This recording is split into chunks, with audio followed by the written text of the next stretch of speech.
මේ උතුම් ධර්මදේශනයේ විසුරුවා හැරීමට ප්‍රචාරය කිරීමට උතුම් ධර්ම දානය සිදු කිරීම සඳහා ප්‍රාදේශීය සංවර්ධන බැංකුවේ පොතුහැර සහකාරයේ සේවයේ යෙදී සිටියේදී 2001 ජූනි මාස 21 වන දින හදිසියේ මියගිය නිහාල් ජයසාන්ත මහතාගේ බිරිඳ දායකත්වයේ දරලා තිබෙනවා. උතුම් වූ ධර්ම දානයෙන් ජනිත වන මහා කුසල ශක්තියේ බලයෙන් සසර වසනතුරු එතුමාට මෙවන් අකල් මරණයක් සිදු නොවේවා. එතුමා ඇතුළු දෙපාර්ශ්වයේ මියගිය සියලු ඥාති මෙම කුසල ශක්තිය අනුමෝදන් වී මේ ගෞතම බුදුසසුන තුලදීම චතුරාර්ය සත්‍ය ධර්මය අවබෝධ වී උතුම් නිවනින් සැනසීම ලබත්වා. එමෙන්ම ප්‍රාදේශීය සංවර්ධන බැංකුවේ පොතුහැර සහකාරයේ සේවයේ නියුතු කාර්ය මණ්ඩලය ඇතුළු සමස්ත කාර්ය මණ්ඩලයටත් බුරුසේගොඩ විද්‍යාලයේ කාර්ය මණ්ඩලයටත් සියලු ඥාති මිත්‍රාදීන්ට නිදුක් නිරෝගී චිරජීවනයේ සඳහාත් මේ ගෞතම බුදුසසුන තුලදීම උතුම් නිවනින් සැනසීම පිණිසත් මේ කුසල් ශක්තිය උපනිශ්‍රය කර ගනිත්වා. වර්තමානයේ රටවැසි ලෝකවාසී ජනතා මුහුණ දෙමින් සිටින දරුණු අසංගත රෝගීන් මිදීම සඳහා මෙම ධර්ම දානමේ පුණ්‍ය කුසලයේ හේතු වේවා. ලොවට උතුම් චතුරාර්ය සත්‍ය ධර්මයේ දේශනා කරන ගෞරවනීය දේශකයන් වහන්සේ ඇතුළු සීල මහා සංඝරත්නයේ නිදුක් නිරෝගී සුවපත් භාවයේ ලැබේවා. උතුම් නිර්වාණ අවබෝධයේ පිණිස මේ ධර්ම දානමේ පුණ්‍ය කුසල් හේතු පාරමිතාවක් වේවා කියලා බලාපොරොත්තු වෙනවා. එසේම වේවා කියලා ආශිර්වාද කරනවා.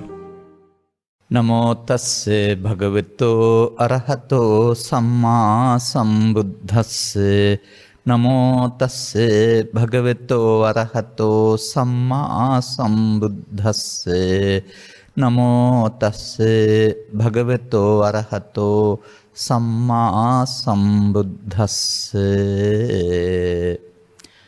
සංසාරේ සරං බාලෝ තතෝ අපරිනායකෝ කරෝති ඒකදා පුඤ්ඤං අපුඤ්ඤං පිච ඒකදාති. ධර්මානුශාසනාවෙහි සදහැබර අනුග්‍රහක දායකත්වයේ දරන්නා වූ බහතුන් ප්‍රමුඛ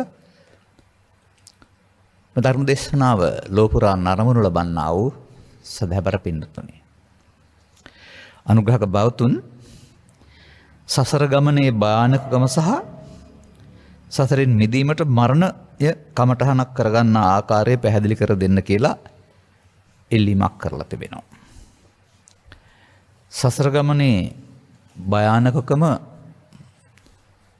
සූත්‍ර දේශනාවක් ආශ්‍රයෙන් පැහැදිලි කරන්න ගියොත් ඒකට සූත්‍ර දේශනාවක් තෝරන්න තැහෙන වෙලාවක් යනවා වගේම ඒක සීමා සහිත වෙනවා. මේ ධර්ම දේශනාවට ගැලපෙන්නේ අපේ අත්දැකීම් ඔස්සේ සතරේ ස්වභාවය පැහැදිලි කරලා මරණය කමටහනක් කරගන්න ආකාරය පිළිබඳව සමාජයේ තියෙන ආකල්පය වැරදි. ඒ නිසා ඒක නිවැරදි කරලා දෙන එකට කාලය ගත්තාම මේ ධර්ම දේශනාව අංග සම්පූර්ණ වෙයි කියලා මම කල්පනා කරනවා. වැරදි එකත් නිවැරදි එකත් පසුව කතා කරමු. එතකොට මේ සසර ගමනේ භයානකකම, සසර ගමන පිළිබඳව ලෝකයා හිතන විදිහේ සාස්වතවාදයක් තියෙනවා. ඒ කියන්නේ හැමෝම බෞද්ධ සහ අන්‍ය ආගමික හැමෝම කල්පනා කරන්නේ මේ කවුරු හරි මෙතනින් එහාට ආත්මයක් හරි මොකක් හරි යනවා කියලා. ඒක තමයි සාස්වත කියලා කියන්නේ. නමුත් ඒක හේතුඵල වශයෙන් දකින්න හැටි බුදුන් වහන්සේ පැහැදිලි කර වදාළේ අපි ඒක තේරුම් ගන්න වෙනවා. එතකොට සසර පිළිබඳව විග්‍රහ කරන තවත් ගාථාවක් තිබෙනවා. කන්දානම් පටිපාටි ධාතු ආයතනානිච අබ්බචින්නම් පවත්තමානං සංසාරෝති පවිච්ඡති. ස්කන්ධ ධාතු ආයතනයන්ගේ අකණ්ඩ පැවැත්ම, නොබිඳී පැවැත්ම සංසාරයයි කියනු ලැබේ. එතකොට කෙනෙක් යනවත් නෙමෙයි, නමුත් නොබිඳී පැවැත්මකුත් සිදු වෙනවා. මේ පිළිබඳව පැහැදිලි කරලා තියෙන තථාගත බුදුවරු ඒක තේරුම් ගත හැක්කේ මනුස්සයින්ට. එතනින් එහා පැත්තට තියෙන තලවල මේ පිළිබඳව දුක තේරුම් අරගෙන දුකින් මිදෙන්න අවශ්‍ය දුක තියෙනවා කියලා මම මට තේරෙන්නෙත් නැහැ. දුක තියෙන තැනක් නැත්නම් ඒක හේතුව තේරුම් ගන්න පුළුවන් තැනක් වශයෙන් දකින්නෙත් නැහැ. තවත් තැන්වල පවතින සැප, ඒ සැප නිසා ඒගොල්ලෝ ඒ සැපතේ ඇලි ගලි වාසය කරන අයරුණාම උන්ට දුක තේරෙන්නේ නැතුවම කොහොමද දුකින් මිදෙන්න ඕන කමක් තිබෙන්නේ. මම පිළිවන් තව ඉස්සරහට පැහැදිලි කරන්නම්. මේකට මේක රවුමක් නිසා පටන් ගන්න තැනක් නැතුව යනවා. ඒක තැනකින් අපි පටන් ගනිමු. අපි මෙහෙම පටන් ගනිමු. ඔබ මම මව්කුසකින් බිහිවන පුංචි සතෙක්. පුංචි දරුවෙක්. මේ දරුවට මං හිතන්නේ මව්කුසෙන් බිහිවුණන් පස්සේ තමයි ප්‍රසාද පිහිටන්නේ. ප්‍රසාද කියන්නේ අරමුණු ගන්න පුළුවන් හැකියාව. නමුත් ප්‍රසාදවලට මේ ලෝකේ මොකක්වත් ගැටෙනව ඇරුණාම මානසිකාරයක් නැති බැවින්, හඳුනාගත් දෙයක් නැති බැවින්, අගයක් එකතු නැති බැවින් කණ්ණාඩියට පින්තූර වැටෙනවා විතරයි. මේ නිසා තමයි කුංචි දරුවෙක් සමග වාසය කිරීමේදී ඔහුට ප්‍රශ්න වැලක් තියෙන්නේ අම්මගෙන්, තාත්තගෙන්, අයියාගෙන් අහන්න. අරක මොකද්ද, මේක මොකද්ද, මේක කොහොමද, අරක කොහොමද? මොකද දත්ත හොයනවා. මෙන්න මේ දත්ත හොයා ගැනීම තුළ ඔහුට ටික මොකද වෙන්නේ? මතකයක් ඇති වෙනවා. ඒ මතකයක් ඇති වුණාම පස්දරොස්සේ මනෝද්වාරයක් මෙහෙන් හැදෙනවා. මේ ලෝකෙට අදාළ අම්මා තාත්තා මුල් කොට ගත්ත හැඳුණු ලෝකයක් හැදෙනවා. එතකොට ඔබට තේරෙනවා පස්දරට හම්බ වෙන්නේ රූප, ශබ්ද, ගන්ධ, රස, ස්පර්ශ කියලා. මේ වාස්ත්‍රයෙන් Taman ප්‍රියාප්‍රිය කරන ආකාරයට, බිය සතුට දක්වන ආකාරයට සිහි කර ගැනීමේ හැකියාවක් ඇති වෙනවා. මතක් වෙනවා කියලා කතා කරන්නේ. මතක් වෙනවා, කල්පනා වෙනවා කියන එක අවදියෙන් ඉන්න වෙලාවට වෙන්න මේ විදිහට පස්දොරින් මනෝද්වාරය හදාගන්න ద్వාරයට මනෝද්වාරය කියනවා. මනෝද්වාරයට වැටෙනවා තමයි නිින්ද යනවායි කියන්නේ. දැන් නිින්ද ඊට පස්සේ මෙහෙ අර කරපු කියපු දේවල් සතුට නම් සතුට, දුක නම් දුක, කනගාටුව නම් කනගාටුව, බය නම් බය, මෙහාට අදාළ ඔබ හදාගත්ත ආකාරයම තමයි ඔබේ සිහින ලෝකය කියලා කල්පනා කරන්නේ. මංගල උත්සවයක් භුක්ති විඳොත් ඒකේ සතුට තියෙනවා. කන්දක් පල්ලට වැටෙනවා දැක්කොත් එහෙම කකුල නැත්තම් අත ඇඳ පල්ලට වැටෙන්න ගිහින් ඒකට ගැලපෙන්න තමයි සිතුවිල්ල පහළ වෙන්නේ. අසනීප වෙලා නිින්ද ගියොත් එහෙම පේන හීන බිය කරවේ. උණින් පෙළෙනකොට එක જાතියක්, සීතලෙන් පෙළෙනකොට තව જાතියක්. අර පේන සීතලට පැල් කනුටත් හීන පේනවායි කියලා. ඒ බාහිර ප්‍රසාදයන්ගෙන් දැකෙන තත්වයන්ට අනුව තමයි සිතුවිලිත් පහළ වෙන්නේ. එතකොට ඒක තනිකරම සිතුවිලි ලෝකයක්. බාහිර ලෝකෙ මොකුත් ඕන නැහැ. දැන් මෙන්න මේ ජීවත් වෙන්න ගියාම මේ බාහිරීකරණ වැඩ නිසා මේ සිතුවිලි ලෝකෙ හැදෙනවානේ. අපි මේ කතා කරන්නේ පෘථග්ජන පුද්ගලයෙක් මුල් කොටගෙන. අම්මට සැලකුවොත්, අම්මට ආදරය කළොත් ඒක එක විදිහක්. අම්මට දඬුවම් කළොත්, අම්මට හිරිහැර කළොත් ඒක තව විදිහක්. සමාජයට අනුකම්පා කළොත්, උදව් උපකාර කරන්න ගත්තොත් ඒක තව විදිහක් හිතට යන. සුදු ඇඳුම හරි තව මොකක් හරි කෛරාටික ඇඳුමක් පිටට පේන්නේ නැදගෙන ඇතුළතින් කෛරාටිකම් කළොත් එහෙම ඔය දේශපාලනිත් කපටි සූට් ටික කියලා නමක් තියලා තිබුණේ ඉස්සර. පිටපැත්තෙන් කරන වැඩේ නෙමෙයි ඇතුලෙන් කරන්නේ. එතකොට අන්න ඒ වගේ ඒ මොනවා කළත් මේක රටට හොර කර හැකි වෙයි, නීතියට හොර කරන්න පුළුවන් වෙයි, තමන්ගේ හෘද සාක්ෂියට හොර කරන්න බෑ. උදාහරණයක් වශයෙන් ගනිමුකෝ මෙහෙම. මම දන්න චරිතයක් තිබුණා. පාරේ යන ගමනොත් බලන්නේ මොනවා හරි හොරකම් කරන්න. එක්ක ඇඳුමක්, එක්ක කණ්ණාඩියක්, මොකක් හරි තිබුණ එකක් නැත්නම් අරන් යන්න.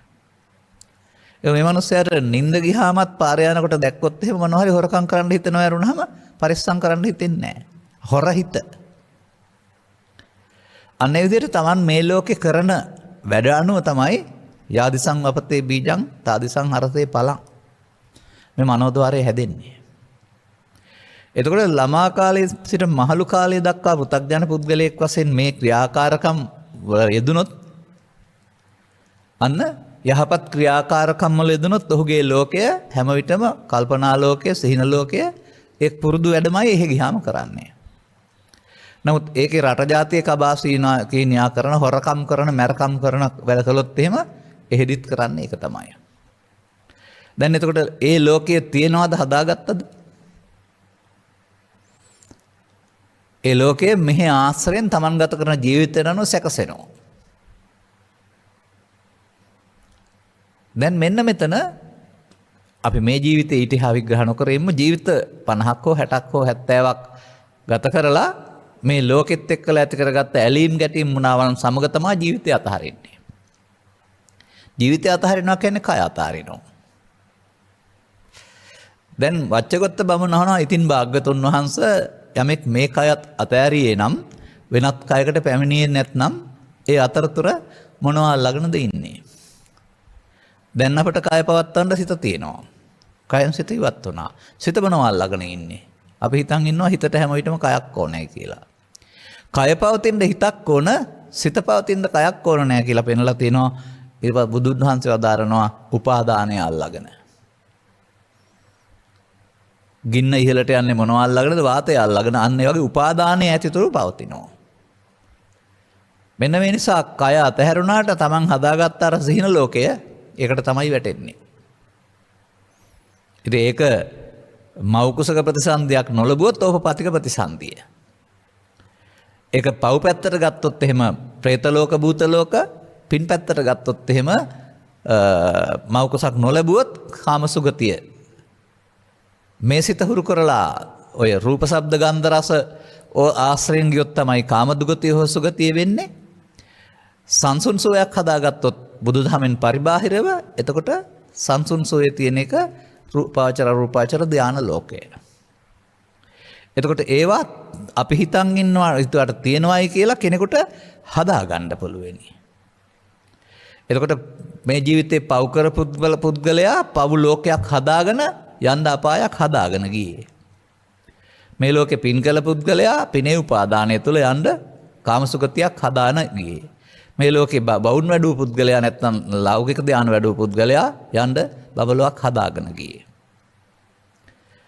මේ ටික සතර අපාය, මනුස්ස ලෝකය, දිව්‍ය ලෝකය, රූපී අරූපී බඹතල විශ්ව කියලා 31 තලයකට ගන්නවා. මේකේ මේ ස්කන්ධ ධාතු ආයතනයන්ගේ පැවැත්මට සංසාරය කියනවා. එතකොට මේකේ තවත් ටිකක් විස්තර කරන්න ඕන. ඔහොම කියලා මදි මේක.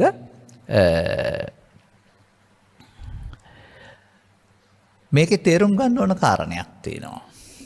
එතකොට මේක නිම වෙන්නේ නැහැ. ඒ හින්දා එකට කියනවා අග්බුල් නැති සතර කියලා.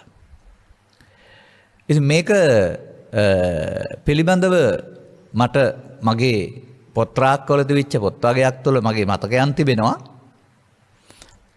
එකක් තමයි එඩ්ගා කේසි කියවීම කියන කාරණාව. 50 ගණන් වල පරිවර්තනය වෙන උපතක්. ඒ වගේම කහපාට පින්තූරයක් තියෙන පිටු 100ක් 150ක් විතර තියෙන පොතක් මගේ ළඟ තිබුණා. කවුරු හරි අරන් ගිහින් හෝ නැති වෙලා සසර කතරක පියසටහන් කියලා. මේ කතාවේ ඉන්නේ බෞද්ධෙක් නෙවෙයි. මෝහණයට පාත්‍ර වෙන්නත් වෙනත් ආගමිකෙක්, වෛද්‍යවරයෙක්, ඊශ්‍රායෙල් වෛද්‍යවරයෙක්. රෝගයක් පිළිබඳව ඔහුගේ රෝග ලක්ෂණ පිළිබඳව හැඟවුණ දේවල් හොයන්න ඔහුව මෝහණයට භාජනය කරපුවාම අතීත ජීවිත කියපුවා. මේ සතර කතරක පිසටහන් කියන එකේ අතීත ජීවිත 80ක් විතර කියලා තියෙනවා. ඒ කාලවල ඒ රටවල උපන් හැටි, වද වේදනාවෙන් දුප හැටි, මරුන් කාපු හැටි, සැප විඳ හැටි සියලු දේවල්. එතකොට ඒක දිහා බැලුවම පේනවා වර්තමානයේ යම් සැපතක් ඇද්ද මේ මිනිස් සමාජයේට රජමාලිගාවේ සිට මේ දුගී දුක් පැල දක්වා සැප දුකක් ඇද්ද? ඒ වගේම වර්තමානයේ සතුටේ සිට වෙඩි තබා ඝාතනය කිරීම දක්වා යම් දුක් ඇද්ද?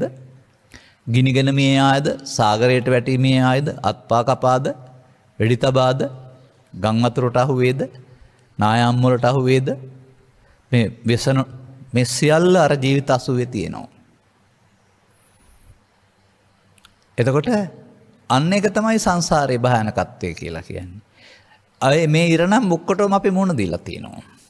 නමුත් ඒකේ කම්පාව පෘථග්ජන පුද්ගලයාට තියෙනවා. අටලෝ දහම කියන එක බාරගත්ත පුද්ගලයා පෘථග්ජනයයි කියලා. කියන්නේ ඒකෙන් ගැලවෙන්න පාරක් ඔය කොහෙවත් නැහැ. සැපතට ඇලීම සහ දුකට ගැටීම මුල් කොට ගත්ත මේ කම්පනය ගැලවෙන්න පාරක් ඔය ලෝකේ කොහෙවත් නැහැ. ඒ නිසා ඒවට අදාළ සේරම මේ විදිහට විඳින්න වෙනවා. එතකොට එහෙමනම් යම්කිසි පුද්ගලයෙක් හොරකම් මරකම් තක්කඩිකම් කරලා Tamanගේ මනස විකෘති කරගෙන එතෙන්ද වැටුනොත්, විශේෂයෙන් මත්පැන් වෙළඳාම, කුඩු වෙළඳාම, හොරකම, අල්ලස, දූෂණය ආදී නැත්නම් සත්ව ඝාතනය, එහෙම නැත්නම් මව් කුස තුළ දරුවන් ඝාතනය ආදී නොයෙක් මේ දුෂ්චරිත ක්‍රියා කරලා ඔහුගේ හිතේ යහපත් එකක් තියෙයිද?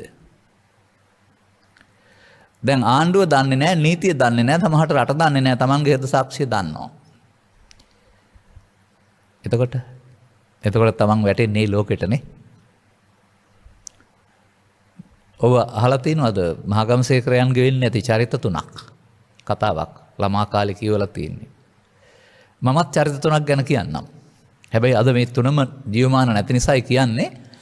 කතාව සත්‍යයි, අදාළ පවුල් වල අය සවන් දුන්නොත් මේ කියන්නේ මේ අහවලා ගැන කියලා දැනගනිවි. ඒකට ප්‍රශ්නයක් නැහැ. එක තරුණයෙක් ඉන්නවා 70 80 ගණන් වල. ටිකක් හැඩි දැඩි තරුණයෙක්. ඒ කාලේ මේ තරුණයින්ට තිබිච්ච පිස්සුවක් තමයි මේ කරාටේ සටන්. මොහු මේ නිසා කරාටේ සටන් පුහුණුවට ගියා. ගිහින් කරාටේ සටන් පුහුණු වෙනවා. දැන් මේ පුහුණු වෙලා ටිකක් ඔහු දක්ෂයෙක් ඒ කාලේ. ඊට පස්සේ මෙයාට අමුතු ලෙඩක් හැදෙනවා. රාත්‍රියට නිදාගත්තාම දාඩිය දාගෙන තනියෙන් ගහ ගන්නවා.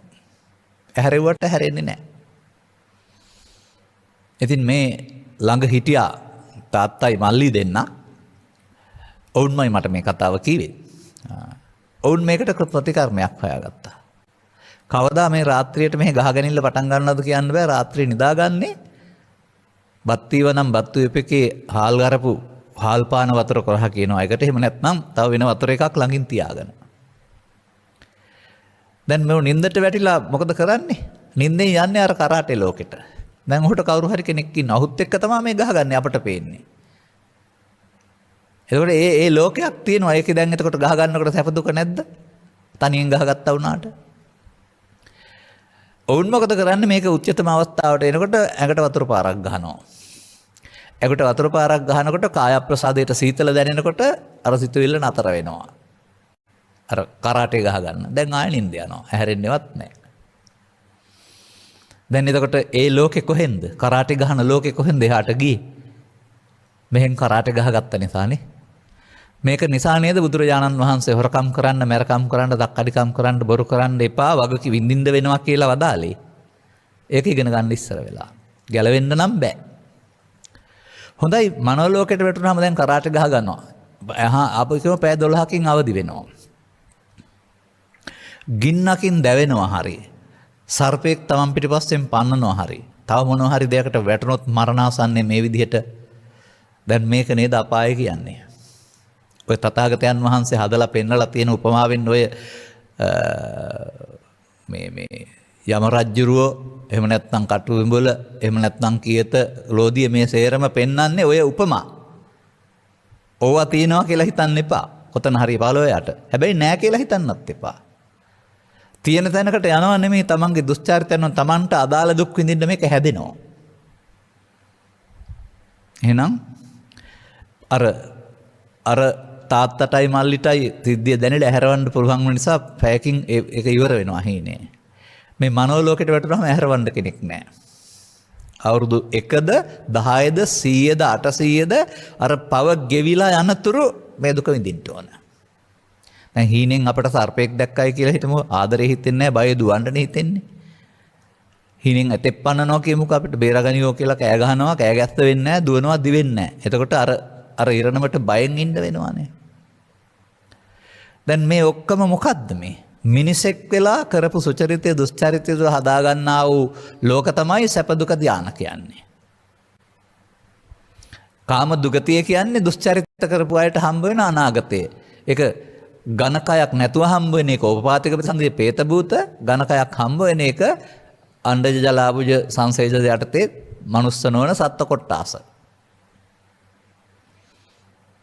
එතකොට මෙන්න මේක තේරෙන්න ඕන. මේ අපාය කියන එක ඔය අඹල හදලා තියෙන්නේ එහෙම එකක් පොළොවට තියනවා කියන්න නෙමෙයි. ඒ මිනිස්සුන්ට ඒක අඟවලා පවෙන් වළක්වන්න දරු උත්සාහයක්. මේක තේරෙන්නේ මේ දැන් පේන්නේ නැද්ද මේකෙන් අපාය ඔබට? එහෙනම් අපායට බය නම් මොකද කරන්නේ? සංසාරේ හදාගත්තොත් විඳවන්න වෙනවා. එදාට ගලවා ගන්න කෙනෙක් නැහැ. විඳලම ඉවර කරන්න වෙනවා. ඔය පෙන්වන්නේ අවුරුදු මෙච්චර ගාණක් මේකේ පැහිලා තවත් ඉතුරු විපාක වලට ප්‍රවෘත්ති විපාක වශයෙන් හීන දින ප්‍රතිසන්ති වලට එනවායි කියලා. අන්න එහෙම තේරුණාම මේ පවට බය තුල මේ සමාජයක් හැදෙනවා. Tamanට විඳවන්න වෙනවනේ. තනියෙන් විඳවන්න වෙන්නේ. තනියෙන් කිව්වහම ඒකට අදාළ දුක් විඳින්න අදහස සියලු උපකරණ ටික. අර සට්ටිකුට අජගර ප්‍රේත කතාවල පෙන්වන්නේ විශාල දිග ශරීරයක් තියෙන්නේ. එතකොට ලේ පෙරෙනවා හරි නැත්නම් ගිනි ගින්නක් ඇවිලෙනවා ඇඟේ මුල ඉඳලා අග දක්වා දිගයි ශරීරය. ඒ වගේම මේ සත්තු ඇවිදින් කොටනකොට ලේ පෙරෙනවා. එතකොට ඒ පෙන්වන්නේ අපේ රටේ ඉන්න මයිනෙක් හරි කාක්කෙක් හරි ඇවිදින් කොටනවා නෙමෙයි. මමත් තමා කාලේ කල්පනා කළා අපට පේන්නේ නැති දේවල් මේ කාක්කන්න මයිනන්න පේන්නේ කොහොමද කියලා. එහෙම කල්පනා කරලා තමයි මේවා මේ කියන්නේ. එහෙනම් ඒකට දුක් විඳින්න අදාළ සියලු දේවල් හැදෙනවා. දැන් අපි කියන්නේ ඔබට හිතෙනවා ඔබ නිින්ද ගිහින් ඉන්නවා. දැන් ඔබට සර්පෙක් එනවා පේනවා. ඒ ඔබ සර්පයා දැකලා ඌට තියෙන බයත් එක්කලානේ ඒක හිතට එන්නේ මේ සර්පෙක් නෙමෙයිනේ. දැන් ඉතින් බය නැද්ද? අන්න ඒ වගේ ඒ දුක විඳින්න අදාළ දේවල් සේරම හැදෙනවා එහෙ.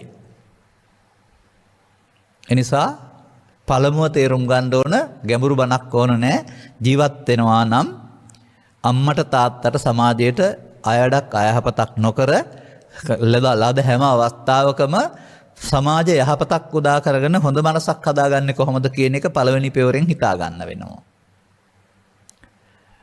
ඊළඟට තේරුම් ගන්න ඕන කාරණාව තමයි ඉහළ පුණ්‍ය කර්මයන්ගෙන් පරලෝක ගිහින් මව් කුසකට ආවේ නැත්නම් එතකොට ඒ පින විතරයි. දැන් ඒක සැපයි. ඒක නිවන කියලා හිතන්නේ. ඒ නිසා වුන්ට විදර්ශනා වඩන්න හරි නිවන් දකින්න හරි ඕනකමක් නැහැ දෙවියන්ට එක් හංසුව. උන් බුදුන් වහන්සේට ඇවිදින් කියලා තියෙන්නේ පුඤ්ඤානි සයිකායිරාත සුඛාවහනේ කියලානේ.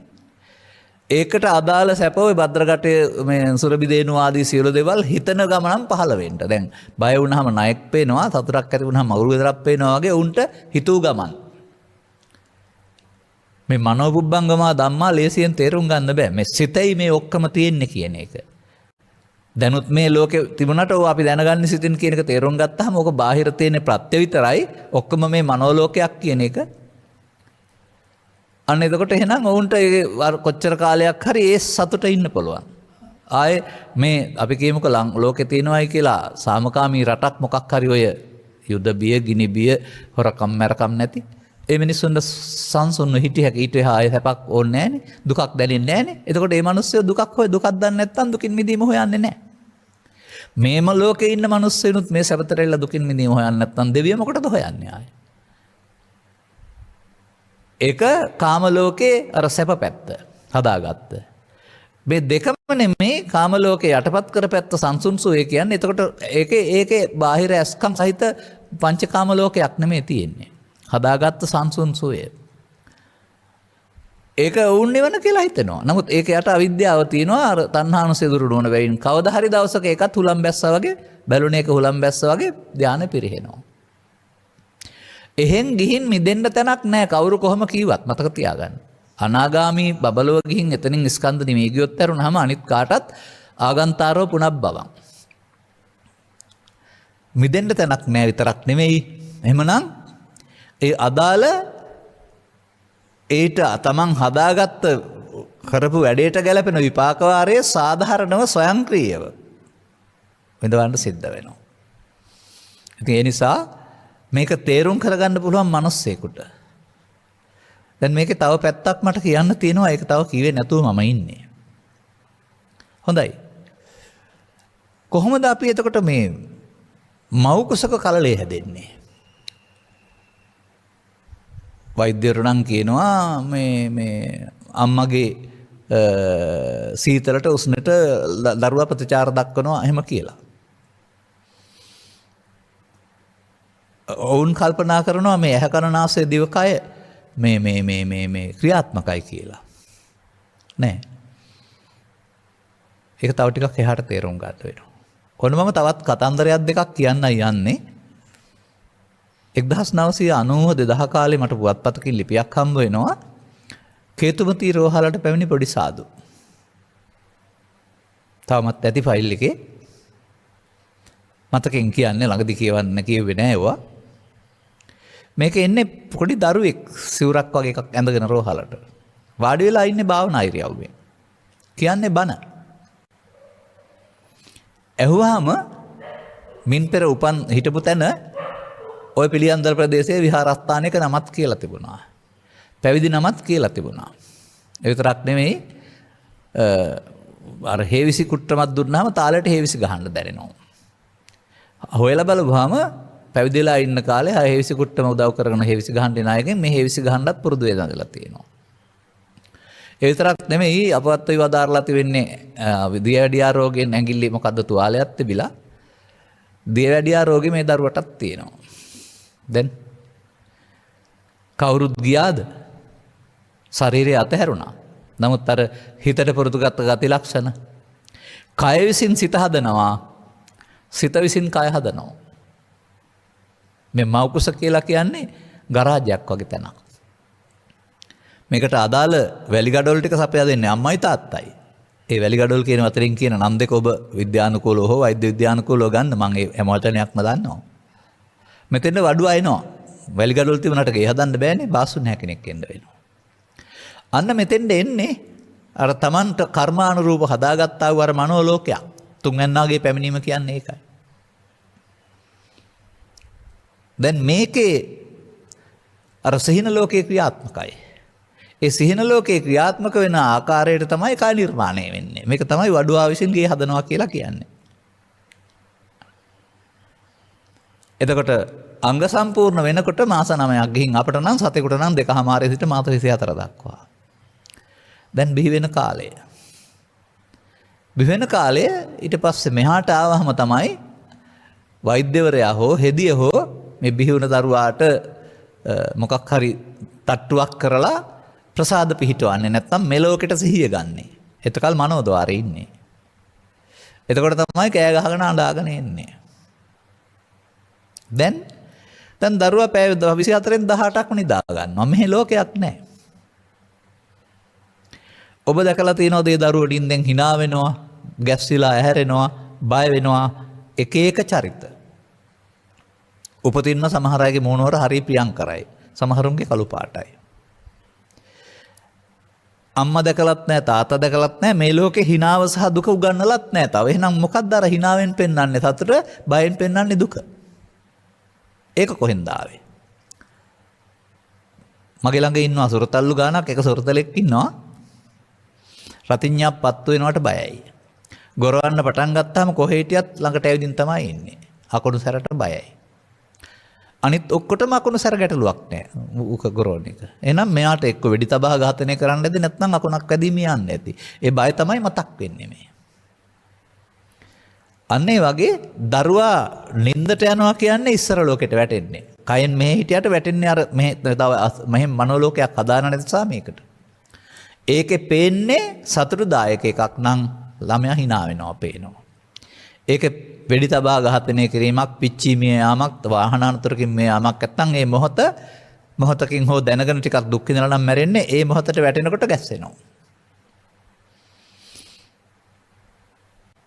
මෙන්න මේකයි ඇත්ත. ඉතින් මේ පිළිබඳ වසර 40ක අත්දැකීම් වල කතාන්දර 100ක් විතර කියන්න තියෙනවා. එහෙම කුඩා කාලේ සතුටින් ඉන්න දරුවෝ මගේ ළඟට ගෙනත් නැහැ. මොකද ඒගොල්ලොන්ට බය වෙන්න කාරණයක් නැහැ. නිකම් පිරිත් නූලක් ගැට ගන්නවා. එතකොට පන්සලට ආ වෙලාවක. නමුත් දරුවා බය වෙලා අඬන්න ගැස්සෙන්න පටන් ගත්තොත් වහාම කරන්නේ මගේ ළඟට එක්කලා එන එක. ඉන් එහාට මම පරිේශනයක් නම් පවත්තලා නැහැ. පිරිත් කියලා නූල ගැට ගහපු ගමන් එදයින් පස්සේ අර හීන ලෝකේ නැතුව යනවා. මේ හීන ලෝකේ කතාව ඊට පස්සේ අර කතාවට තව ටිකක් ගලපන්න වෙනවා. මොකද්ද? අර කේතුමති රෝහලට පැමිණි එයාගේ බලන්න දැන් එතකොට එයාගේ පුරුදු ආවා. එයාගේ රෝග ආවා. එහෙනම් කර්ම විපාක එනවා නේද පිටිපස්සෙන්? දිනු කරගත්ත ඥානයක් තිබුණා නම් එකක් වෙනවා. මම දත් දුටුවා මේ ළඟදී Facebook කරහා සිඟිත්තෙක් බාහිර ලෝකේ හීන ලෝකයක් බාහිරෙත් හීන ලෝකයක් බව තේරුම් ගන්න වෙනවා කියලා කියනවා. ඒක මට තේරෙනවා ඒ කියපු එක. ඒ නිසා අනිවාර්යෙන්ම මේ කියන කතාවට තව ටිකක් දාස් වෙනකොට නැතු වෙයි. නමුත් අනිවාර්යෙන්ම ඉස්සර ජීවිතේ මේ පිළිබඳ ගැඹුරු අවබෝධයක හිටපු ගිහිගෙක් නැත්නම් හිමෙනමක් විය යුතුමයි. පුනර්භව සාධක පිළිබඳව මගේ ළඟ ලිපි ගොඩක් තියෙනවා. මේ ඔක්කොම කියන්නේ නැහැ මම. නමුත් තව එක කතාවක් දෙකක් මම කියන්නම්. මේ කාරණාව දැන ගැනීම සඳහා. ඔය සමහර තරුණ මව්පියන් මවුරු පියවරු නැත්නම් මවුරු මට කතා කරලා කියනවා දරු සම්පත් බලාපොරොත්තුෙන් ඉන්නේ තාම දරුවෙක් නැහැ කියලා. ඉතින් මං ඕකට මට මොකද ඕක කිව්වේ කියලා අහන්නේ නැහැ මම උන්ගේ වෘත්තීය ජීවිතය හොයලා බලනවා. බලලා කියනවා වෘත්තීය ජීවිතයේ අවිවේකයක් තියෙනවා මේකට හිත යොමු වෙන්න කාලයක් නැහැ නිසා දෙන්නම එකතු වෙලා හවසට සුදු ඇඳුමක් ඇඳගෙන පූජා පවත්වන ස්ථානයකට ගිහින් ටික දවසක් ගත කරන්න කියලා. සතියක් දෙකක් මාසයක් යනකොට ගිහින් ඇවිදින් කියනවා ස්වාමීන් වහන්සේ දැන් නම් හරි කියලා. මේක මම කියන්න හේතුවක් තියෙනවා. මට හමු වෙනවා කෙනෙක් මේ කෙනා කියපු කතාවක් තියෙනවා. ලංකාවේ කොතන හෝ රෝහලක හදිසි වාහන අනතුරක් සිද්ධ වෙලා රෝහල් ගත කරලා දින ගණනක් ඉඳලා තමයි මේ යන්නේ. එතකොට ඒ තුවාලේ වේදනාවෙන් තමයි මේ යන්නේ. මිය ගිහින් හිටපු තැනක් දන්නවා යා. ඒ ගැන කියන්නේ ඒ ශරීරයේ හැටි ඕනෑ ජනෙල් සිදුරකින් ඕනෑ තැනකින් රිංගලා යන්න පුළුවන් කියලා. ඒ කියන්නේ ඝන කයක් නෙමෙයි සිතුවිල්ල කියන එකනේ අර ඔය ඕපපාතික ප්‍රතිසන්දිය පරදත්තෝපජීවියා කියලා කතා කරන මනෝමය ලෝකය. ඉතින් මෙතෙන්ට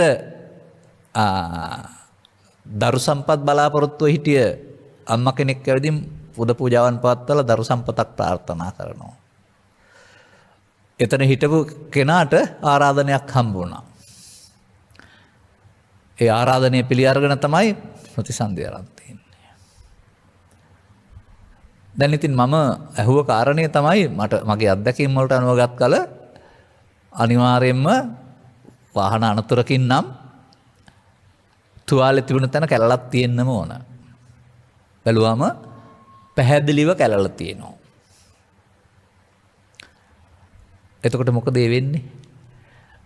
දින ගාණක් වේදනාව විඳලා තමයි මේ යන්නේ.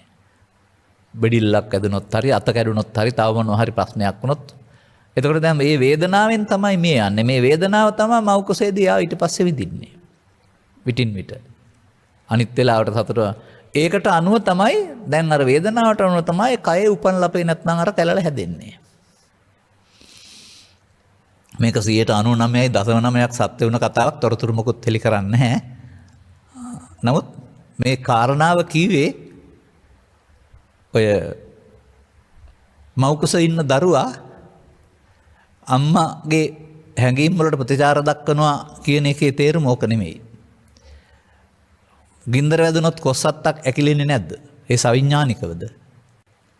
චටචට ගාලා පුපුරලා පිච්චිලා යනවා. එහෙනම් ඇකිලෙන්නේ නැද්ද? සැර වැදුනහම. අන්න ඒ වගේ අර මේ අවිඥානිකවම ප්‍රතිචාර දක්වීමක් තියෙන දරුවා මවට පියාට මවගේ දැනෙන සීතල හෝ උණුසුමට අනුව. ඒක අවිඥානික ප්‍රතිචාරයක්. කියන්නේ ඒක අර සජීවී සෛල තියෙන නිසා දක්වන ප්‍රතිචාරයක් කරුණාම එකක් නෙවෙයි. ඒ නිසා සතුට දුක කියන කාරණාවල ප්‍රතිචාරයක් තියෙන්න පුළුවන්. නමුත් මේ අම්මගේ ලෝකේ නෙමෙයි දරුවාගේ ලෝකේ මේක දෙකක්. අම්මගෙන් ලබා ගන්න ආහාර ටික තමයි පිළිනල මාර්ගයෙන් හදාගන්නේ තමන්ගේ ලෝකය. ප්‍රසාද. ඉතින් ඊට පස්සේ මෙහාට එනකොට ඇහැක් කඩු නම් අතක් හීනී නම් තව කැලල් තියෙනවා නම් මේ සේරටම වග කියන්න ඕන කවුද? තමන් කළ කර්ම විපාක ඔය හම්බ වෙලා තියෙන්නේ. අන්න දෙතිස් මහා පුරුෂ ලක්ෂණයක් සහිතව බෝධිසත්වයින් වහන්සේ උපදිනවා. අය ඔක්කොම මොනවද? බුදුන්ගේ පුරුෂ ලක්ෂණ නෙමෙයි. බෝධිසත් කාලයේ කරපු යහපත් ක්‍රියාකලාප වලට අනුව යහපත් ලක්ෂණ පිහිටියේ 32ක්. දැන් තේරෙනවද මේ කාරණාවේ තරම? මේ නිසා පළමුව ජීවත් වෙන්න ඕන. ඒ ජීවත් වීම තුළ තමන්ගේ තේමාවට බවට පත් කරන්න ඕන රට ජාතිය සූරා කන හොරා කන කබාසීනියා කරන මිනිස්සු බාගෙට මරණ වැඩ කරන එක නෙමෙයි. කුඩු විකුණලා හරි මත්පැන් විකුණලා හරි යහපතක් සිදු වෙන්නේ නැහැ මිනිස්සෙකුට සමාජයට. ආණ්ඩුවට ආදායම් නම් තියෙන්න පුළුවනි. ඒකත් මහ ලොකු කැත වචනයක් පාවිච්චි කරලා තියෙන්නේ. හොරසුරා ඒව නරකයි. අරව නිලසුරා ඒව හොඳයි. ඒ වුන් සම්මත කරගත්ත නීතිය. නමුත් බුදුදහමට අනුව ඔක්කොම සුරා නරකයි. ඇයි? මජ්ජ පමාදට්ඨාන. මත්වීම ප්‍රමාදයට පව්කම් කරලා තවදුරටත් පිරිහෙන පාරක් කරුණාම සුගතියක් හදලා දෙන්නේ නැහැ ඒකේ.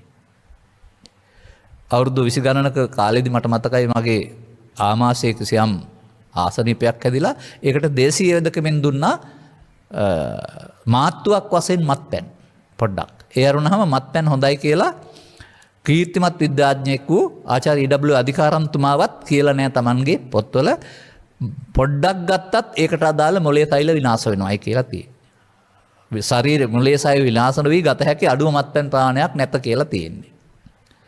මම මේ කතා කරන්නේ බෞද්ධ නමෙන් ඉන්න බේබද්දන්ට ඔක්කොටම. තොප සියලු දෙනා රට සහ සසුන වනසන්නෝ මේ වැඩේ කරනවා නම්. බොන අය, පෙරණ අය, විකුණන අය තේරම. මේ ඔක්කොටම විපාක හම්බ වෙනවා. මම දවසක් පිටස්තර තැනක පාංශුකෝලයකට ගියා. ඇයි මට ආරාධනය කියලාවත් මම දන්නේ නැහැ. මොකද විහාරස්ථානයක් තිබේදී ආරාධනා කරන්න හේතුවක් තියෙන්න බෑ. නමුත් මොකක් හරි හිතවත්කමකට ගියා. ගියාම මොකද වෙලා තියෙන්නේ? පිච්චිලා මිය ගිහින්. මොකක් කළාද පිච්චිලා තිබෙන්නේ? ගලක් උඩ අරක්ක පෙරන්න ගිහිල්ලා බැරල් එක පොපුරලා. හරිනේ? එහෙනම් අර ගායිකා මාලනී බුලත් සිංහල ෂූටින් ගෙනත් ගායිකාවගේ පිම්පව් වෙනවා පිටුපස්සේ කියලා ගීතයක් තියෙනවා. ඒ නිසා පළමුව මේ සසර ගමනේ භයානකත්වය තේරුම් ගන්න පව් කරලා ගැලවෙන්න තැනක් අහසෙහි නැත පොළොවේහි නැත කොහෙවත් නැත පෘථග්ජන භාවයෙන් පරලෝ ගියාම. අන පළමු ශික්ෂණය සමාජයේ පවෙන් නිවත් වීම ඔය නිසා. පවට බය වෙන්න කියලා තියෙන්නේ ඒකයි. ඒකේ පාලනය කරන්න බුදුරජාණන් වහන්සේ නෙමෙයි කර්ම නියාමය. අනතුරුව මිනිසුන් අතර හෝ දෙවියන් අතර ජීවත් වෙන්න සැපේපාක අවශ්‍ය බැවින් පුණ්‍ය කර්ම. නමුත් සංසාරය කියලා කියන්නේ පවේ උපාදානය, පිනේ උපාදානය සහ ධානයේ උපාදානය. තථාගතයන් වහන්සේගේ විමසනා වච්චගත බමුණ අනික් ශාස්ත්‍රවරු උපන්තැන් කියනවා. ඔබ වහන්සේ සමහර අය උපන්තැන් කියලා අනිත් අය දුක් නැති කරගත්තා. ආසෝෂය කරගත්තා කියනවා වරුණා උපන්තැන් කියන්නේ නැහැ කියලා. මේකට උත්තරේ මා කියලා තිබෙනවා. උපාදානස්සකෝ අහං වච්ච උත්පත්තිම් පඤ්ඤාපේමි. උපාදාන සහිත කෙනාට තමයි උත්පත්ති පනවන්නේ. එහෙනම් අර හදාගත්ත මනෝලෝකෙන් තමයි පරලෝ යන්නේ. එතකොට ඒක උපාදානය තුළ හදාගත්තේ. දැන් පවේ උපාදානයේ කාමදුගතිය, පිනේ උපාදානයේ කාමසුගතිය, ධානයේ උපාදානයේ රූපාවචර අරූපාවචර බඹලව සංසාරය. එහෙ ගිහින් සංසුන් සෝයක ඉන්නවා වරුණාම ඒක නිවන කියලා හිතනවා වරුණාම බඹලව නිවන් දකින්න පාරක් නැහැ. රූපාවචර අරූපාවචර. දෙවියන් ඒක නිවන කියලා හිතනවා වරුණාම එතනින් එහාට වුන්ට ඕනකමක් නැහැ. අපේ රටේ දෙවියන් වෙලා නිවන් දකින්න ගන්නවට මට තේරෙන දේ මම කියන්නේ. මේ ලෝකේ මිනිස්සුන් මේ කයක් තියන්න දිරනවා ලෙඩ වෙනවා ඒකේ තියෙන සැප තියෙන මිනිස්සු බුදුබණට යොමු වෙන්නේ අර සැපමත්te මැරෙන්න හදනවා. තව ටිකක් හොයාගන්න. එහෙනම් ඝන කයක් නැති ඝන කයක දිරීමේ දුකක් නැති දෙවියන්ට මොකටද නිවනක් ආයේ? ඔවුන් ඒ සැප විඳිනවා. අතාරින්න ඕන දවසට තමයි පින් ඉවරයි කියලා තේරෙන්නේ. කාම දුගතිය පැත්තට ගත්තාම ඔවුන්ට කියලා දෙන්න නුවණක් ඇති අය නෙමේ പ്രേතෝ භූතෝ සත්තු කියලා කියන්නේ. දැන් තේරෙනවද මේ හැම තැනකටම හොඳ හැදෙන්නෙත් මෙතනින් ගැලවෙන්න තියෙන්නෙත් මේ මගුල් සක්වල මිනිස් භූමිය කියලා. දැන් තේරෙනවද තථාගත බුදු පියාණන් වහන්සේ මනුස්ස පටිලාභෝච සද්දම්මස්ස දේශනා මේක දුෂ්ට වූෂණ 8කට පස්සේ ලැබෙන ආවුෂණ සම්පත්තිය කියලා. මේ කියන දේවල් තේරෙන්නේ ඔය වගේ අත්දැකීම් සහිත කියන අයටනේ. ඔන්න මම ඔබේ ඉල්ලීම ඉටු කළා. කොහොමද?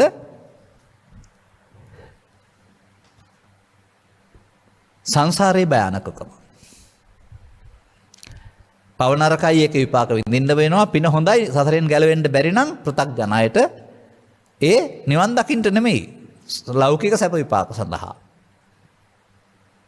නමුත් සසර කියලා කියන්නේ පවේ උපාදානයේ, පිනේ උපාදාන, ධාන උපාදාන, ස්කන්ධ ධාතු ආයතනයන්ගේ පැවැත්ම හැම එකේම. කයක් පවතින්න සිත ඕන වුණාට සිත පවතින්න උපාදානය විතරයි ඕන වෙන්නේ මොකවත් ඕන වෙන්නේ නැහැ වස්තු. අර මම කියපු කතාවේ ප්‍රතිසන්දියට මාස ගණනක් ගත වෙලා තිබුණා. ඒ තමයි ශරීරය අතහැරුණා ප්‍රතිසන්දියක් හම්බුනේ නැහැ. දැන් ඒක ප්‍රතිසන්දියක්. ඒ මෞකසක ප්‍රතිසන්දියක් නෝට ඒක තමයි උපපාතික ප්‍රතිසන්දිය කියන්නේ. අගන්ධබ්බ කියලා වචනයක් හදලා පාවේ ඉන්නවා කියලා ඒ වචන වලින් කෙනෙක් ඉන්නවා කියන්න එපා. නමුත් ඒක ප්‍රතිසන්දියක් ඕපපාතික කියන්නේ ඒකයි. ඒක දවසක් වෙන්න පුළුවනි, මාස 7ක් වෙන්න පුළුවනි, අවුරුදු 100ක් වෙන්න පුළුවනි. නමුත් ඒ ලෝකේ අතහැරෙන්නේ නැහැ. මේකේ අත්දැකීම් වල ඊළඟ එක මම කියන්නම් වයෝවෘද්ධ භාවයටපත් වෙලා මිය ගිය කිසි කෙනෙකුට මේ අතීත ලෝකෙට යන්න බෑ මතක නැහැ. සියලුම දෙනා තරුණ කාලේ යම් යම් අනතුරුලින් මිය ගිය අය තමයි මේ ඉස්සර ජීවිතේ හිටපු තැන් සියල්ල කියන්නේ.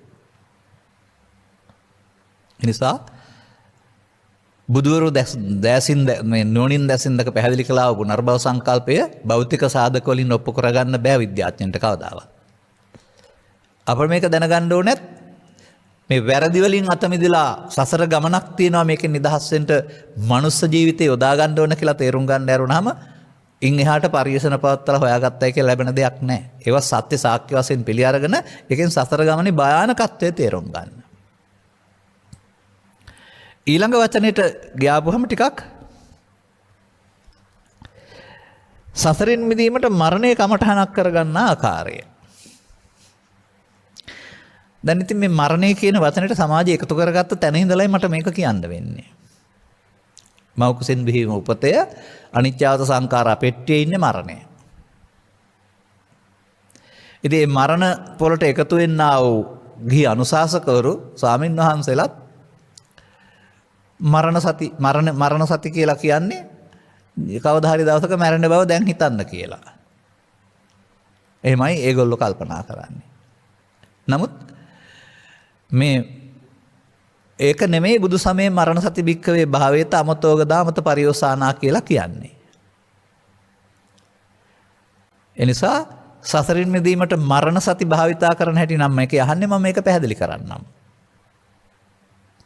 නමුත් ජීවිතාවසානයේ සිදුවෙන මරණය සම්මුති මරණය. කය අතහැරීම. ඒ මොහොතට ආපු චේතනාවට අනුව යනවා ඒ මොහොත විදර්ශනා කරගන්න ඕනක් කාටවත් නැහැ. කල්තියා හිත හිටියට ඒක හිතවිල්ලක් විතරයි. අපි අනිත් අය මැරෙනවා දැකලා තියෙන නිසා අපිත් මැරෙනවා කියලා දන්නව ඇරුණාම ඒක සම්මුතියක් නේ මව් කුසෙන් බිහිවන පුද්ගලයාගේ කය ඇතිරීම. නමුත් මේ බුදුන් වහන්සේ වදාළ ධර්මයේ සම්මුතියක් නෙමෙයි ආරි සත්‍යයක්. ඒකේ මේ පුද්ගලයා මීට වඩා පැහැදිලිව විවරණය කරනු ලබනවා. ඒ විවරණය කිරීමේදී මිනිස්සයා යනෝ මිනිසා යන මේ සත්වයා යනෝ ඝන කයක් තියෙනවා නම් සිත සහ කය දෙකක්. ඝන කයක් නැත්නම් මනෝමය කයක් කය සිතේ තියෙන්නේ. ඒක සිත විතරයි ඒක කොච්චර කිව්වත් රූප පෙවුනට. දැන් මේ සිත තථාගතයන් වහන්සේ වදාළ පරිදි මේ සත්‍යය මව් කුසින් බිහි ජීවිතාවසානය දක්වා ජීවත් වෙන්නේ කය වුණත් ආහාර නැවත නැවත ගන්නකොට වැඩෙනවා කෙට්ටු වෙනවා වෙනස් වෙනවා ඒක ඔබට පේනවා ඇහැට. නමුත් අර සිත කියන එක මොහොතින් මොහොත ඉපදී නැතන වෙනස් එකක් කියලා පේනලා තිබෙනවා. සිත උපදින තැන් ඇස කන නාසය දිවකය කියලා දොරවල් පහකින් සිත උපදිනවා කියලා පේනලා තිබෙනවා.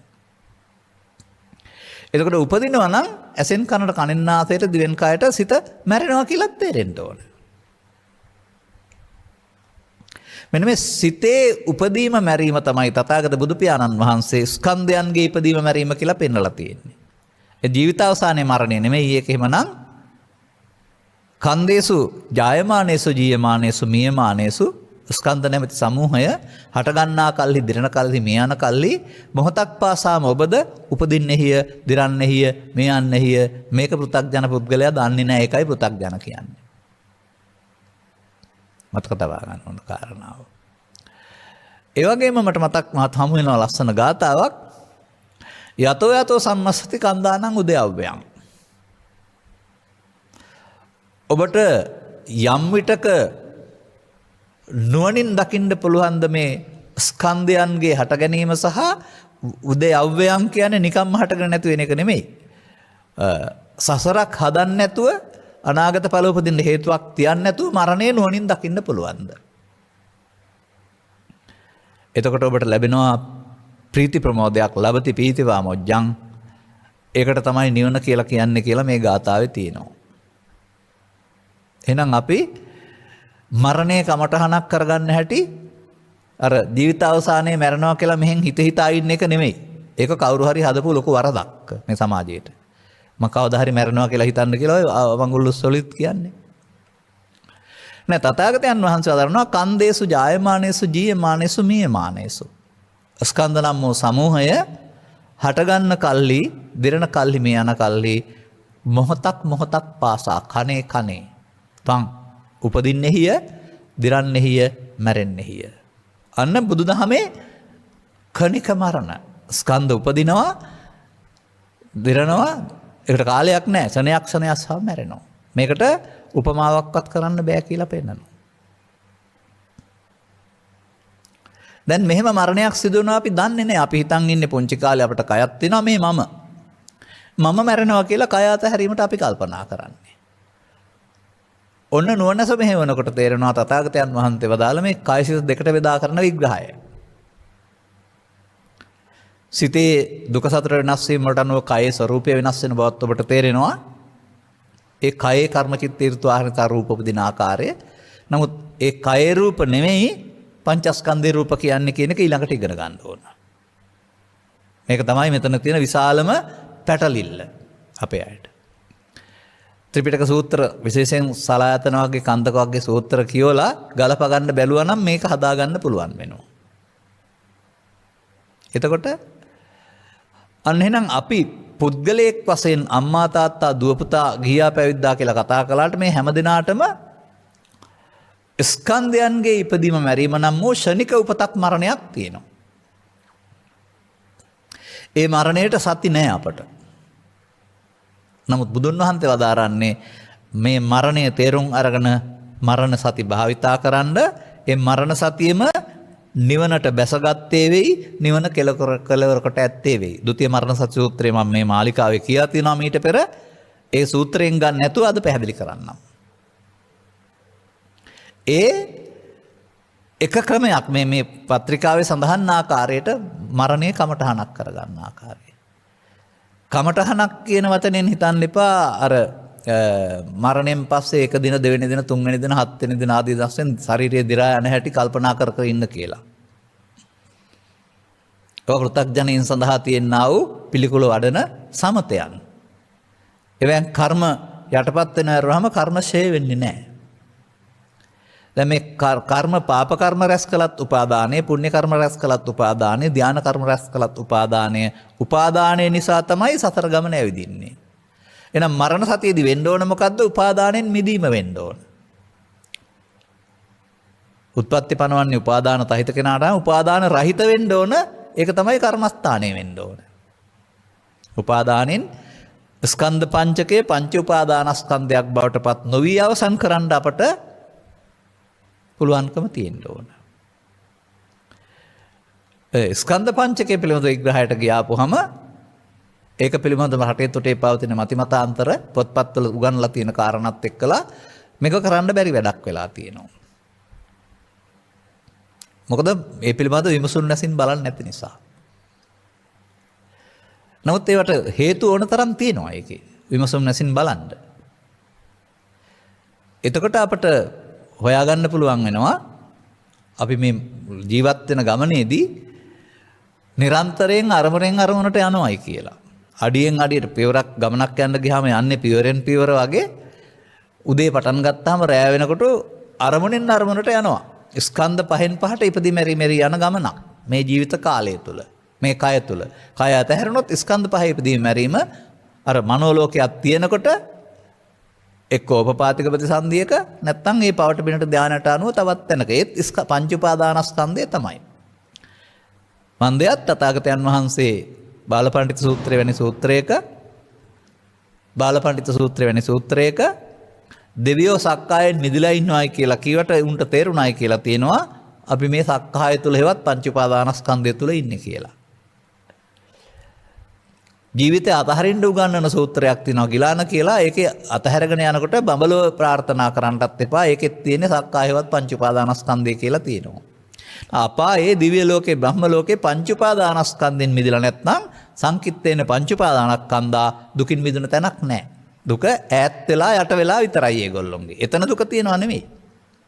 ආපහු පුනර්භවයට ආපුවම ආයෙත් මේ හදාගත්ත ලෝකේ කොහෙද තියෙන්නේ කියලා තේරුම් ගන්න. මේක බාහිර දේ උදව් වලින් හදාගත්ත ලෝකය Tamanට අයිති ආවෙනික ලෝකයක්. අන්න මේකේ මේ බාහිර ප්‍රසාද වගේම මේවා ආශ්‍රයෙන් හැදුනා වූ ආධ්‍යාත්මික ආයතන හයක් තියෙනවා. රූපේ, ශබ්දේ, ගන්ධේ, රසේ, ස්පර්ශයටනේ බාහිර ආයතන කියන්නේ. ඒවා බාහිර ඒවා කියන්නේ එළිය තියනවා කියන එක නෙමෙයි. ඒවා ආශ්‍රයෙන් ඇසේ, කනේ, නාසයේ සිතුවිල්ල පහළ වෙන එකට තමයි බාහිර ආයතන කියන්නේ. ඇසේ, කනේ, නාසයේ උපදින සිතට තමයි ආධ්‍යාත්මික ආයතන කියන්නේ. ආධ්‍යාත්මික ආයතන හය දුක්ඛ සත්‍ය කියලා කියන්නේ. ඇයි?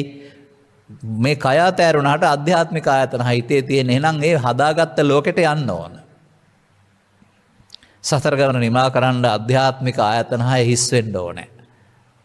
රහතන් වහන්සේට හීන පේන්නේ නැහැ කියලා කියන්නේ ආධ්‍යාත්මික ආයතන හය හිස් වෙලා කියන එක. එතකොට හදාගත්ත ලෝකයක් නැත්තම් යන්න පරලොවක් නැහැ නේ. මෙන්න මේ කාරණා අපි තුල මේ පිළිබඳව අත්දැකීම් තියෙනවා. නමුත් අදාළ මාතෘකාවක් දෙන්න ඕන මතුවෙන්න. ඒ නිසා විවිධ මාතෘකා ඉදිරිපත් කරන එක හොඳයි. අපි ළඟ තියෙන දේවල් ඔක්කොම සමාජයට ගන්න පුළුවන් එතකොට. එතකොට තවත් කෙනෙකුට මේවා පැහැදිලි කරන්නත් පුළුවන්නේ. බොහෝ දෙනාට මේවා පැහැදිලි කරගන්න සාක්ෂි නැතුවනේ ඉන්නේ. හරි.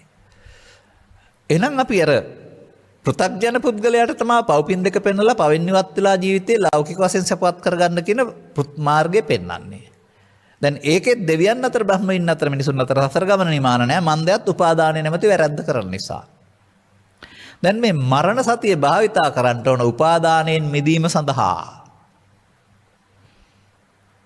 තේරුම් ගන්න ඕන කාරණාව. එහෙනම් දැන් අර පංච උපාදානස්කන්ධය තියෙනවා කියන්නේ බඹලව. එතකොට එතන පඨවි ආපෝ තේජෝ තියෙනවා කියන එකද? අර ඕපපාතික ප්‍රතිසන්දියේදී ඕනෑම සිදුරකින් යන්න පුළුවන් කියන එකේ තේරුම එතන ඝනකයක් තියෙනවා කියන එකද? නෑ. නමුත් එතනත් රූප තියෙනවා. ඒ රූප කියන්නේ පඨවි ආපෝ තේජෝ නෙමෙයි. අන්න ඒක අපි මේ ඝනකයේ පඨවි ආපෝ තේජෝ රූප වෙනයි, පංචස්කන්ධේ පංච උපාදානස්කන්ධේ රූප වෙනයි කියලා ඉගෙන ගන්න. මේක කලවම් කරගත්ත ඔතක්නේ අපිට මේ වනපත කියලා තියෙන්නේ. ගොඩෙන්න බැරි එකනේ. දැන් බලන්න. ඇසට හම්බ වෙන්නේ රූප. කනට හම්බ වෙන්නේ ශබ්ද රූප. නාසයට. එතකොට රූප හයක් නේ. ඒ රූප කියන්නේ ඉස්සරහා තියෙනව නෙමෙයි. ඒවා උදව්වෙන් සිතේ පහළ වෙන රූපේට රූප රූපේ කියන්නේ. ඇසේ නම් රූප රූපේ, කනේ නම් ශබ්ද රූපේ. ඒක සිතුවිල්ලක්. ඔබට පේන්නේ සිතුවිල්ල රූපයක් වශයෙන්. ඒකේ පඨවි ආපෝ තේජෝ නැහැ. මතක තබා ගන්න. ඒ සිතුවිල්ල තමයි ඔබ පෙර පරිදි ඔබ පුරුදු කරගත්ත පරිදි තරහෙන්, බයෙන්, සැකෙන් ඒවා එතෙන් එනවා පුරුදු කරගත්තාම විඳින්නේ, විඳවන්නේ. ඒ සිතුවිල්ල තමයි ඊට පස්සේ රූප සංඥාවක්, ශබ්ද සංඥාවක්, ගන්ධ සංඥාවක් වශයෙන් හඳුනන්නේ. ඒකට අනුව තමයි ඒකට අදාළ චේතනා එකතු වෙන්නේ.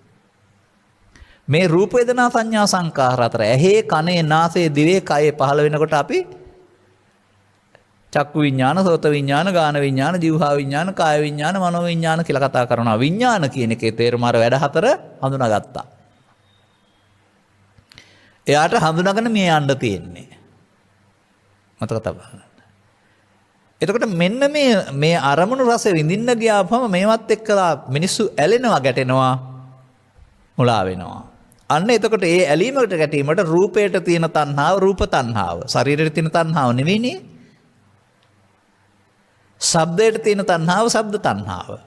මෙසේ ගන්ධ රස ස්පර්ශයට ඇලීම් ගැටීම් ඇති කරගත්තාම ඒවට කියන්නේ කැමැති පරිදි හදාගන්න බැවින් කාම තණ්හා. කාම තණ්හාව තමයි රූප ශබ්ද ගන්ධ රස පොට්ටබ්බ ධම්ම කියලා තණ්හා හයකට බෙදෙන්නේ. අපිට තියෙන්නේ ඒක. ඊට එහාට හොයන්න ඕනේ නැහැ භව විභව ගැන. තණ්හා ජාති සෝකෝ තණ්හා ජාති බවන් තව විඳින්න ඕනකම තියෙන නිසා තමයි කාය අතහැරෙනකොට එහෙනම් ඉස්සරහට හම්බ වෙන්නේ.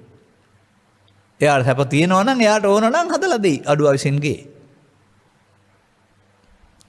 ඒ තණ්හාව නැති කිරීමෙන් ලබන සපත නිර්වාණය අන්න කර්මස්ථානයේ ඕනකම තියෙන ඒ තණ්හාව නැති කරන්න අවශ්‍ය මාර්ගයට යන්න. එතකොට රූප කියලා ශරීරය ගත්තාම තණ්හායකට ගලපන්න බෑ. නමුත් රූප කියන්නේ අරමුණ කියලා ගත්තාම චක්කු ලෝකේ පී රූපං සාත රූපං එත්තේසා තණ්හාය උප්පජ්ජති. උප්පජ්ජමානෝ උප්පජ්ජති. ඇහි උපදින තණ්හාව රූපේ මුල් කොටගෙන රූප අරමුණ මුල් කොටගත් ඇලීම රූප තණ්හාව. ශබ්ද අරමුණ මුල් කොටගත්තක ශබ්ද තණ්හාව. එහෙනම් එතකොට ලස්සනට ගැලපෙනවනේ. ඒක සංයුත්තනිකායේ සලායතන වර්ගය සහ කන්තක වර්ගය පැහැදිලිව නිරීක්ෂණය කරොත් එහෙම මේක ගලප ගන්න පුළුවන්. තව ඉතින් සූත්‍ර දේශනා 100 ගණනක තියෙනවා මට මෙතන ඒ සඳහා කාලය ලැබෙන්නේ නැහනේ.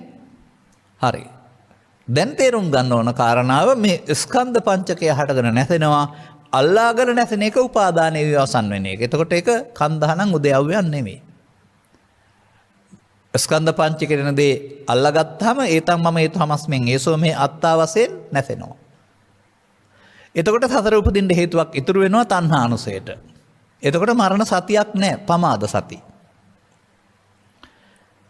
නමුත් මේ ස්කන්ධ පංචකේ තථාගතයන් වහන්සේ වදාහරනවා අනිදුක්ඛානාත්ම වශයෙන් බැලීමේදී උපාදාන නොවි අවසන් වෙනවා. උපාදාන නොවි අවසන් වීමට තමයි මේ මරණ සති කියලා කියන්නේ. එතකොට එහෙමනම් අපට මේක තේරුම් ගත්තයින් පස්සේ හැම මොහොතකදීම අනිත් කටයුතු කරන ගමන් අනිත්‍යයත් එක්කලා තමන් අමුතු සිහියකින් යුක්ත වෙලා ඉඳලා හේතු ඉතුරු නොකර අවසන් කිරීම සඳහා ස්කන්ධ පංචකේ පාවිච්චි කරන්න පුළුවන් නම් දැන් මරණය සතර දුකින් මිදෙන කර්මස්ථානයක් වෙනවා. අර ဒုတိ ය මරණ සති සූත්‍රයේ පෙන්වන්නේ දවල්ට කොයියම් මොහොතක මැරෙන්න පුළුවනි අකුසල් තිබුණොත් ප්‍රතිසන්දි ගන්න වෙන්නේ. ඒ අකුසල් වලින් මිදෙන්න නැත්නම් උපාදානයෙන් මිදෙන්න මරණ සතිය භාවිතා කරන්න කියලානේ තියෙන්නේ.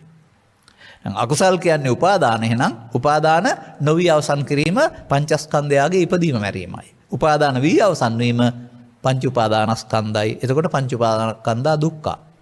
අන්න දුක්ඛ නිරෝධගාමිනී ප්‍රතිපදාව. ඉතින් මේ කතුරු පැහැදිලි කිරීමට අනුවගත් කල මෙතන විස්තර කරන්න කාලය ටිකක් මදි වෙනවා. මදි වුණා. එබැවින් අපේ සූත්‍ර දේශනාවල මේක ගොඩක් තියෙනවා. අපේ කරුණු පැහැදිලි කිරීම වල. ඒ නිසා මේ தත්වයන් තේරුම් අරගෙන සසර ගමන නිමා කිරීමට ඔබ විසින් කළ යුත්තේ කුමක්දයි ඔබ වටහා ගන්න. ඒ කරුණු පැහැදිලි කරන දේශකින් වහන්සේලා ඇසුරින් ඔබට ලැබෙන මේ අවබෝධය සුතමේ ඥානයි. ඔබ අනතුරු මේක විතර්ක ਵਿਚාරණය කරලා බලපුවහම ඇත්ත කියලා තේරෙනකොට ඔබට ලැබෙනවා චින්තාමය ප්‍රඥාව. දැන් ඉතින් ස්කන්ධ පංචකයේ ආත්ම දෘෂ්ටියෙන් දුරු කිරීම සඳහා නැවත නැවතත් වඩන එකට කියනවා භාවනාමය ප්‍රඥාව. එහෙනම් අන්තිමට ගත්තාම විදර්ශනා කියන්නේ ස්කන්ධ පංචකයේ අනිදුක්ඛ අනාත්මය. ඒ මරණ සතියකින් තියෙන්නේත් ඒක තමයි. අල්ලා ගැනීමෙන් අවසන් වීම නිත්‍ය සුඛ ආත්මයයි. අල්ලා නොගැනීම අවසන් වීම තැනට අපි දිනු කරපු 100ක් ගේන්න වෙනවා. ආනාපාන සතිය පටන් අරන් මෙතෙන්ට සිහිය ගේන්න වෙනවා. ඒක පසුව පැහැදිලි කරන්නම් අපි තවත් දවසක. එබැවින් මෙන්න මේ කරුණු තේරුම් අරගෙන සසර පෘථග්ජන පුද්ගලයාට නිමාවක් නැහැ. ඒ පෘථග්ජන පුද්ගලයා මේ ලෝකේ තියෙන කාරණාවන් වල සැලෙනවා ගැටෙනවා. එහෙනම් ඒ අනුව අටලෝ දහමේ දුක කොතනින්වත් නිදහස් නැහැ. ඒ යුගවල උපදින්නා වූ කරදර විඳින්න වෙනවා. අනන්න දොරන්න වැළපෙන්න සිද්ධ වෙනවා. නමුත් සිත හදා ගන්නකොට අටලෝ දහම අපට කරන්න ඕන තරදනයක් නැහැ කියලා තේරෙනවා. එදාට දුක නැති වූ තැන මෙහෙදිම හම්බ වෙනවා. ඒක ආධ්‍යාත්මික ලෝකයක් නැතුවම සසර ඇවිදින්න සතෙකුත් නැහැ. එතකල් තමයි සතා හිටියේ. ඒ කියන්නේ සතා කියන්නේ පාප කර්මයේ පුණ්‍ය කර්මයේ ධාන කර්මයේ උපාදානයේ විපාක කරනවා. උපාදාන නැතුවම හම්බ වෙනවා ඇත්ත තත්ත්වයක්. පෞද්ගලික හදාගත්ත හිතේ විපාක තියෙන්නේ පොදු සිතට කියනවා ධම්මකාය කියලා. බුදුන් දකින්නවා කියන්නේ මේක තේරුම් ගන්න එක. සතර ගමන කෙලවර වෙනවා කියන එකේ මොකවත් නැති තැනකට යනවා නෙමෙයි. දුක් ටික නිදහස් වීමක් කියලා පෙන්වලා තිබෙනවා. අදාළ කරුණු තේරුම් ගන්න අවශ්‍ය නුවණ ලැබේවා. ඉහාත්ම වශයෙන්ම ලබාගත් ජීවිතයෙන් ප්‍රයෝජන ගන්නට අනුගමන ප්‍රතිපදාවට ප්‍රවිෂ්ඨ වෙන්නට හැකි අවබෝධය ලැබේවා කියන සුභාශිංසනය කරමින් මම ධර්මානුශාසනාව මෙසේ අවසන් කරනු ලබනවා. මෙම උතුම් ධර්ම දානය සඳහා සදැහැති දායකත්වයේ දරනු ලබන්නේ ප්‍රාදේශීය සංවර්ධන බැංකුවේ පොතුහැර ශාඛාවේ සේවයේදී සිටියදී 2001 ජූනි මාස 20 වන දින හදිසියේ මියගිය නිහාල් ජයසාන්ත මහතාගේ බිරිඳ විසිනි. මෙම උතුම් කුසල ශක්තිය බලයෙන් සතර වසරතුරු එතුමාට මෙවන් අකල් මරණයක් සිදු නොවේවායි ප්‍රාර්ථනා කරනු ලබන අතර එතුමා ඇතුළු දෙපාර්ශ්වයේ මියගිය සියලු ඥාතීන් ගෞරවයෙන් සිහිපත් කරමින් අවශ්‍ය කෙනෙක් පින් අනුමෝදන් කරගෙන ඒ ජීවිත සුවපත් කරගෙන මතු උපදිනා භවයකදී මිනිසත් ලබා මේ ගෞතම සසුන තුලම සදහම් අවබෝධ කරගෙන දුකින් මිදෙන මඟ හෙළි කරගෙන නිවන සැනසෙන මංපෙත් හෙළි කරගන්න හේතු වේවායි කියලා එතුමිය ප්‍රාර්ථනා කරනවා. එමෙන්ම ප්‍රාදේශීය සංවර්ධන බැංකුවේ පොතු හැරසාවේ ශාඛාවේ සේවයේ නියුතු කාර්ය මණ්ඩලයේ ඇතුළු සමස්ත කාර්ය මණ්ඩලයටත් බුරුසේගොඩ විද්‍යාලයේ කාර්ය මණ්ඩලයටත් සියලු ඥාතිහිත මිත්‍රාදීන්ටත් නිදුක් නිරෝගී චිරජීවනය සඳහාත් මේ ගෞතම බුදු සසුන තුළදීම උතුම් චතුස්සත්‍ය අවබෝධය සඳහාත් මෙම කුසල ශක්තිය හේතු වේවායි කියලා ප්‍රාර්ථනා කරනවා. ඔව්. එතනින් එහා පැත්තට සසරක් ප්‍රාර්ථනා කරන්න එපා. තේරුම් අරගෙන ප්‍රඥාව දිනු කරගන්නව ඇරුණාම. වර්තමානයේ රටවාසී ලෝකවාසී ජනතාව මුහුණ දෙමින් සිටිනා වූ දරුණු අසංගත රෝගයෙන් මිදීම සඳහා මෙම ධර්ම දානමය පුණ්‍ය කර්මය හේතු වේවා කියලා සුභවාදී ප්‍රාර්ථනාවක් කරනවා. අවංකව සහයෝගය දීලා මෙදෙන්න උත්සාහ කරමු අදාළ නීති පිළිපැදලා.